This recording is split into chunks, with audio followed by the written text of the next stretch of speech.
How's it going, guys? Here we are at the S.I.M.P League Season 3 Week 4 match against Eat More Bruxish. Um, he is currently 3-0, the only remaining undefeated team. We are currently 2-1.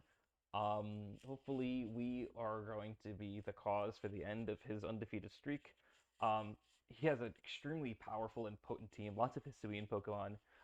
He's responsible for half of the Pokemon in our mid-season All-Star team. He was responsible for Cleavor, and Hisuian Samurott and Chestnut.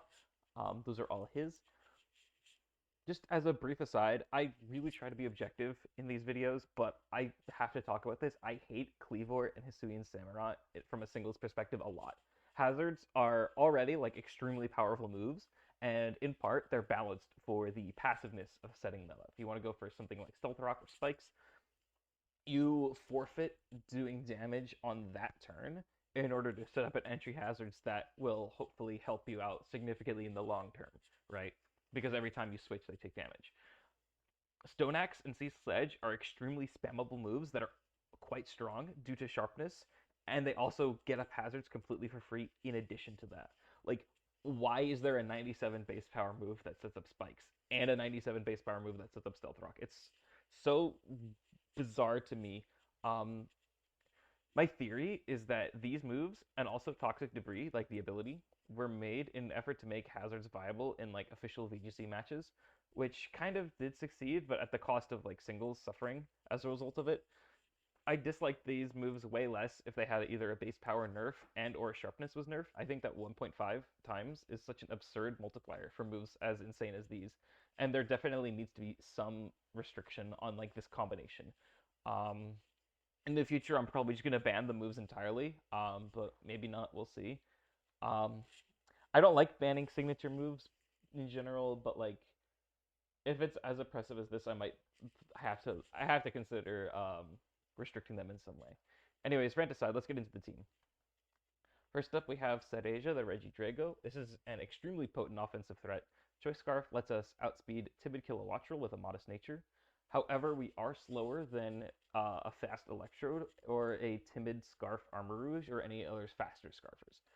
Dragon Pulse and Dragon Energy are absolutely explosive moves. The only Pokemon that even has a resemblance of a resistance is Terra Fairy Crabominable, like after Terastallizing. He doesn't have any fairies besides that, and he doesn't have any steel types either. So everything else is going to get hit for neutral, which is really, really good because this is the kind of move where a neutral hit is a super effective hit. Um, it also works as a solid defensive answer to Crabominable. Modest specs. Oh, sorry. Uh, Defensive answer to Electrode, not Crabominable. Modest specs. Thunderbolt and Energy Ball both do like about a third to us, which does weaken Dragon Energy. But if Electrode is out on us, then like we don't really fear that much. Besides like maybe an explosion. Besides Dragon moves, I don't need anything else. Terra Blast is an option to beat exactly Terra Fairy Crabominable, and it almost always one-hit KOs uninvested sets, which is great. The last move is Explosion. I literally don't need anything else on the team, so like it's mainly just a good option where if I want to do some insane like Ultra Giga Brain pivoting strat, I have the option. Basically, you use Explosion, get some damage off, not a huge amount because we're modest and don't have any investment, but it's not going to be a negligible amount. And then we feint on purpose, and then whatever we bring in next has momentum advantage because we're bringing it in without switching it into anything. It's also a good option if we're about to feint, especially because we're scarfed, so we're really fast. So like if we're about to feint and we for whatever reason don't see any value in Regidrago anymore, we could just get off a Scarf Explosion, nullify whatever the target's about to do, and then we could just get in something else. It's completely safely. That was about it really. Next up is Corviknight. This is a good defense. This is a solid, okay defensive answer to many Pokemon. He has a huge amount of physical threats present. His team is almost all physical attackers. And we have Rocky Helmet on here to punish contact moves. You can make an argument for leftovers. I'm really considering putting on leftovers. The only thing I can find that goes from a 2-hit KO into a 3-hit KO, if we give it leftovers, is Choice Band Cleave or Stone Axe. But I think it doesn't. I don't think it's gonna help us that much because everything is either not gonna KO us in 2 moves or they're gonna KO us in 2 moves regardless of whether we have leftovers or not. Um, this thing probably isn't gonna do like a huge amount anyway. Initially, I was hoping that it would be like a great physical sponge that could just tank a lot of hits. Um, Choice Band is, if he has a lot of choice bands, that can get really hairy. Um, I'm kind of expecting a choice band Gallade to try to break through this because that specifically could beat pretty much any Gallade set no problem with sharpness boosted Sacred Sword. Um, it's just so absurdly strong. This we can if we can get off like one defog, that's like fine, I think. It's solid into Great Tusk. Close combat does 34 to 40 to us, and then Drill Peck does a solid third in return. It does like around half damage if you like half of its health if you include the defense drop from close combat. As far as physical offensive threats he has, Cleavor, Gallade, which is not really that useful because it's gonna 2 KO anyway. Veluza, Samurott, Overquill, if you want to include Chestnut, that works too, and also Crabominable. Defog is pretty essential. Hazards are going to be on my side for free pretty much always because of how absurd the moves are. So defog is going to be pretty essential to remove them. I also have to be worried about potential taunt. He has a lot of taunters. Samurott, Great Tusk, Gallade, Chestnut, Electrode, and Armor Rouge all can carry taunt. Well, for Armor Rouge and Electrode, he would probably just go for an attacking move instead of taunt, but we have minimum speed intentionally so that U-turn is as slow as possible. Corviknight's Knight's job is probably just going to be to take a hit and then slow U-turn out. We underspeed everything except for an uninvested Crabominable. I could underspeed it too if I was level 97, but I want to keep the defense, and I don't think I want to reveal that we are min speed necessarily, because if he's level 97 Corviknight, he's probably going to expect us to be very slow. I could also go for something like Lagging Tail, but I think I'd rather Rocky Helmet or Leftovers on top of them instead of them. Next up is Assault Vest Sandy Shocks. This is a defensive Kilowattrel answer. Assault Vest lets us take pretty minuscule damage. Even a Terra Water Terra Blast does a third to us at the maximum. Volt Switch is solid damage on it, unless it's Volt Absorb. Power Gem hits it super effectively, and it takes 72 to 85. If it Terra Waters, then it won't be weak to Power Gem anymore, but then we can hit it with Earth Power instead. Volt Switch is just good for momentum in general. The thing is, Great Tusk and Volt Absorb Kilowattrel are immune to it, so we're not going to be able to spam it as often unless those go down. This Pokemon in general just kind of invites in Great Tusk, which we have to be aware of. However, we do have contingencies. Because we are max speed, we outspeed any Great Tusk by 1 point, and then we can Terra Ice and then use Terra Blast. It's a 43% chance to OHKO an offensive Great Tusk. It could be useful for like picking up a surprise KO. I wouldn't do this unless I was very desperate or I was sure that it was going to KO, because it could be like Scarf and outspeed, or it could be like Assault Vest and it would just live, or something like that, or just bulky in general. So I'm not going to do this unless I'm sure it'll KO. Next up is Uva. This is going to be our main Chestnut answer. We are EV'd to live 2 uninvested Earthquakes. I'm expecting it to be max HP, max defense with an impish nature, and then like body press set. Heavy duty boots means we don't have to worry about like the infinite hazards that are coming our way. We didn't even bring hazards at all, just because like they're probably gonna get defogged away because we have much more pressure to remove hazards than he does. Leech Seed could be a concern. The reason we have Venoshock, we don't have any way of poisoning the opponent at all, but we still have Venoshock anyway, and that's because this thing is meant to handle Chestnut, and Chestnut carries the bulletproof ability, which means it's immune to Sludge Bomb, and we can't learn Sludge Wave, and it's also immune to Acid Spray. So our best move to hit it is Venoshock, at least on the poison side. I could bring Psychic, and I am in fact bringing Future Sight, but he has too many Psychic resists. He has 2 Dark types and 3 Psychic types, one of which is not actually resist, but he has a lot of Psychic resists, and it'll just invite them in for free. Venoshock at least gets some damage off. Um, but yeah, the main plan for Chestnut, well, we have a couple plans, but the main one is He's gonna potentially try to protect right away, or maybe set up like a leech seed or something like that. We are going to click Future Sight on the turn that we predict them to Spiky Shield to set up the Future Sight so that we're making progress. And then we can like Venoshock once or something like that just to do like half. It does like over half to him, like 51, something like that.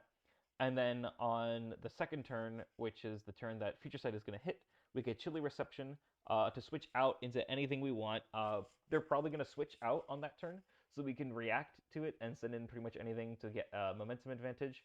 He can't Spiky Shield on the Future Sight because Future Sight doesn't hit until after the effects of Spiky Shield wear off. Ideally, he just forgets about Future Sight because it's very, very easy to forget about Future Sight. I do that all the time. Terra Blast is another option. We are Terra Flying on this. If we want to, we can Terrastalize into a flying type and then just use Terra Blast to just get a surprise KO off on it. It's also pretty useful against Great Tusk. We still have to worry about like Stone Edge and Ice Spinner, but it can also be pretty useful for a surprise KO. And also because we have heavy duty boots, we don't have to worry about taking huge chip from Stealth Rock after we turn into a flying type. I think there's a pretty solid chance we end up Terrastalizing Slowking here. This thing can also potentially come in an Armor Rouge and then potentially Chilly Reception out. Our special defense bulk lets us live 2 armor cannons, and then maybe we could potentially set up a Future Sight or Chilly Reception out or something like that. So that's the plan with Slowking. Next up is brand new team member, Maracuja, the Toadstool. I actually free agented Houndstone for this. This was a very tough decision. I need more hazard removal. Right now, the only hazard removal I have is Corviknight with Defog and Colossal with Rapid Spin. And I think because of like, this is a Qian Pao team at heart. And I think Qian Pao needs a lot of hazard support. And I don't think that one Defogger and one Spinner is enough, especially if the Spinner is a C tier pick. I think I need more as far as hazard removal goes. And I decided that Toadstool was the best pick. It really hurt me to let go of Houndstone, especially after the very clutch roar that it did against Fuzzlekins in week 3. And it could even be pretty useful here too, against Gallade. And even in the future against Palafin. But I've decided that it is best to sacrifice Houndstone for Toadstool. It's a pretty solid Rapid Spinner, and it's also an okay answer to Electrode. We live a Timid Specs Energy Ball, and it's also okay into Overquill too. As long as it's not holding like some attack boosting item, we should live 2 Poison Jabs or Crunches, which isn't that great, but it's better than nothing. And then Earth Power in turn does 73 to 87 back. Giga Drain hurts things like Great Tusk and Samurott. We're EV'd to outspeed Great Tusk. Unfortunately, base 100 speed, without a speed boosting nature, we underspeed Great Tusk by exactly 1 point, which is why with Sandy Shocks, which is 101 base speed, we were able to barely outspeed it without a speed boosting nature. So, but we unfortunately have to run one on Toadstool. Giga Drain is going to do like 59 to 71 to it. Outspeeding it, I think, is important because it means that we can spin on it potentially as a sacrificial play if we need to, or we can get off a Giga Drain without worrying about Ice Spinner or close combat, assuming it's in range. This does invite in Chestnut, which is not the biggest deal. It lets me Rapid Spin.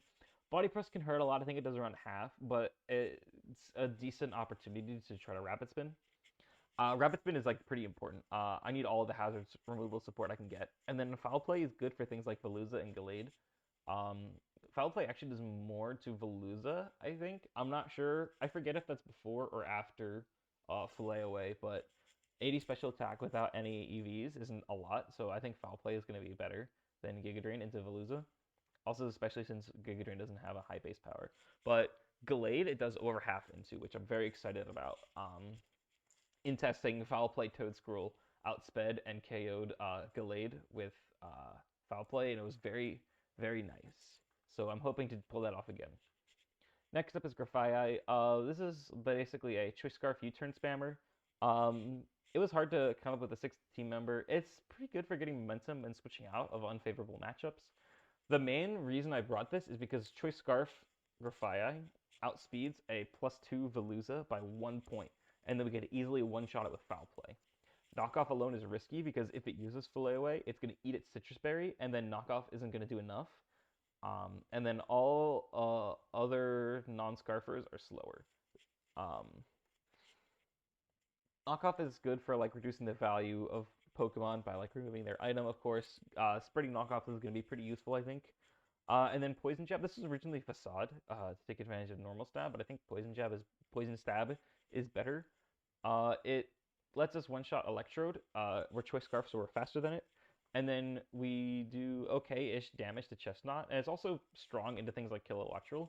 I'm gonna try to keep being Choice Scarfed a secret because he's probably expecting like a prankster set. And I was considering putting in Parting Shot on here to get just to like try to bluff prankster a little bit further. But I think that all these moves that I have are pretty important, so I decided to keep these anyway. Poison Touch is mainly here because the other abilities aren't as useful. This isn't a consumable item, and I don't really expect it to get knocked off, so Burden isn't that great. And then we don't have any moves to take advantage of Prankster, so we're Poison Touch instead.